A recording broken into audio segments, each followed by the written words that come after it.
Welcome to my class on Campfire Safety.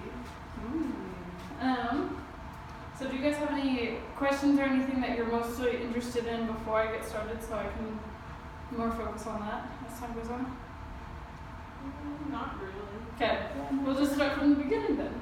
So the first one I have is about picking a campfire spot. So all of this information is coming off of the Smokey the Bear website, and if you just search campfire safety, it'll come up. And so it was just kind of like, for picking a campfire spot, it's just making sure you know the land. You don't choose anywhere that's dry. Most of the campsites do have like an actual campfire pit, but if not, they say to dig it about 15 feet from any flammable objects like trees, bushes, and 15 feet away from your tent. And then just make sure as you start your fire, you take into consideration which way the wind is kind of blowing. Yes. You know how like people have fires and then like they put the ashes out and then the next fire it slowly starts to like build up? Like, yeah. What do you do when it's like really high? Do you just check it out and start over, or? But to be honest, that's a good question I actually don't have an answer to. All of my research didn't find something on that. But as long as it's before you have started your fire, and I'm assuming there hasn't been a recent fire, you gotta make sure all of the embers are dead before you actually like check something out or move it. But then I would say yes, you probably want to move it off, otherwise you're just gonna have that huge pile. Okay. But that's before you start the fire, and as long as that one isn't like burning hot still. So the next one is how to prepare a fire pit.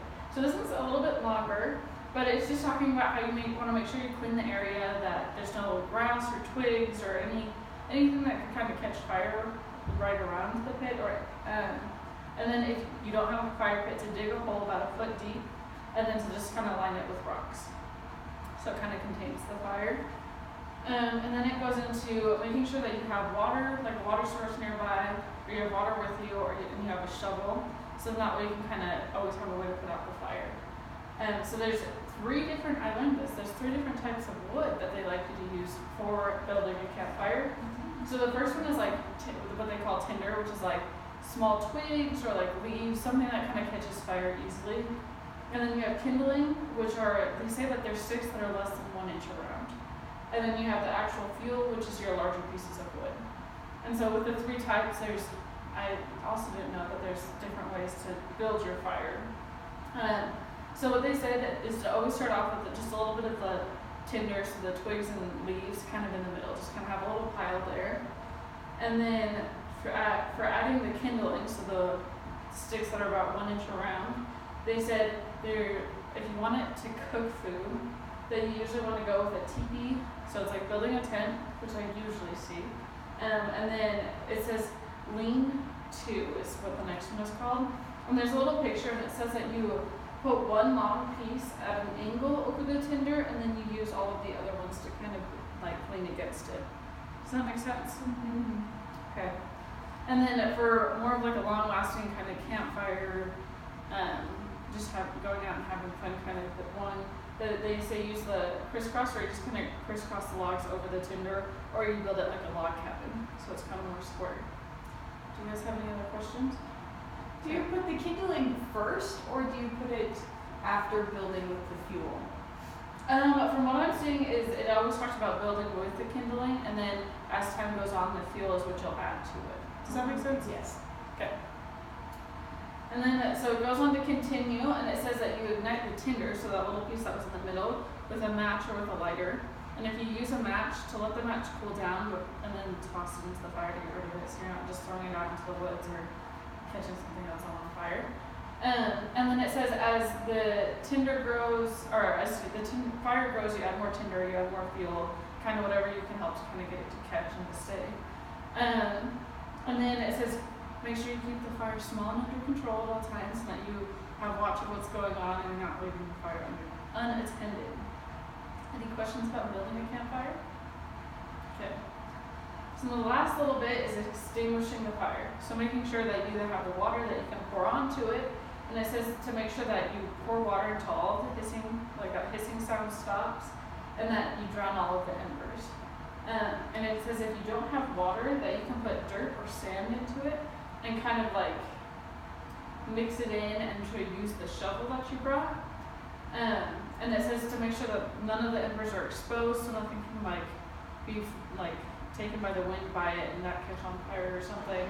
And that just to continue to add the dirt, the water, the sand until that kind of cools down. And just some things to remember is that if you bring it in, you have to bring it out. So if you bring anything in and if you create like a trash pile, I'd suggest bringing a trash bag so you can take it out with you. It's just kind of the etiquette of going to any kind of campsite. And then specifically the fire, it says if it's too hot to touch, then it's too hot to leave. So if you're looking at something and you may be in a rush, if it looks like it's still too hot to touch, then I'd suggest being late or spending a few extra minutes making sure that that's cooled down. Yes. What about burning your trash? So they kind of have some rules on that. If you go down a little bit, it says don't burn dangerous items like aerosol cans, pressurized containers, glass. I mean, you want to be safe about what you're burning. And so if it's glass, if it's a can, like an aluminum can, or any sort of can, I would suggest putting it in the trash can and then taking that out with you instead of burning that, just because it does cause kind of like a hazardous kind of fire and smell and all that kind of thing. But, oh, I have yes. a question about, so let's say, for example, someone were to burn a textbook and the remnants would still be there. Would that count as taking out trash? Like, would you take that with you? Or since it's kind of burnt, you could leave it in that fire pit? So, if you're the one who's burning the textbook, I'd probably say if there's still some left, you want to make sure all of the embers are out. That's what's most important. But if you have like the cover of a textbook still or something and it's not hot in any way, shape, or form, I'd suggest taking it out because it would cause that fire pit to become too big. If it isn't your textbook and you saw that someone had burned one, I think maybe something to do is before you start a fire, you try and remove some of that, because I'm assuming it was a huge textbook or for some class, especially being up here at college. So it'd probably be create a pretty big waste pile on top. Oh, okay. But, yeah, any other questions? Let's end up my PowerPoint.